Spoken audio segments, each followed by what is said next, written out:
भीषण गर्मी के दिनों में एक चींटी पानी की तलाश में इधर-उधर घूम रही थी। कुछ देर घूमने के बाद उसने एक नदी देखी और उसे देखकर प्रसन्न हुई।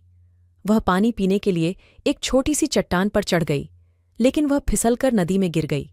वह जब डूब रही थी तब उसे एक कबूतर ने देख लिया। वह कबूतर, जो कि पास के एक पेड़ पर बैठा हुआ था, उसने उसकी मदद की। चींटी को संकट में देखकर कबूतर ने झट से एक पत्ता पानी में गिरा दिया।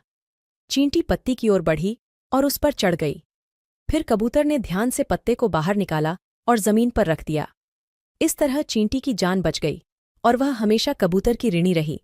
इस घटना के बाद चींटी और कबूतर सबसे अच्छे दोस्त बन गए और उनके दिन खुशी से बीते।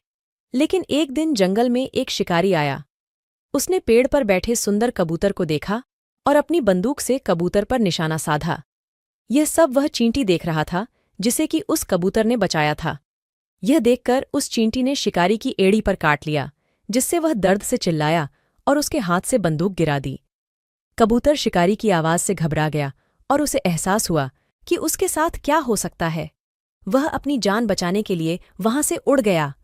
जब वह शिकारी वहां से चला गया, फिर कबूतर वहां उस चींटी के पास आया और उसकी जान बचाने के लिए उसे धन्यवाद दिया। इस तरह दोनों दोस्त विपत्ति के समय में एक दूसरे के काम आए।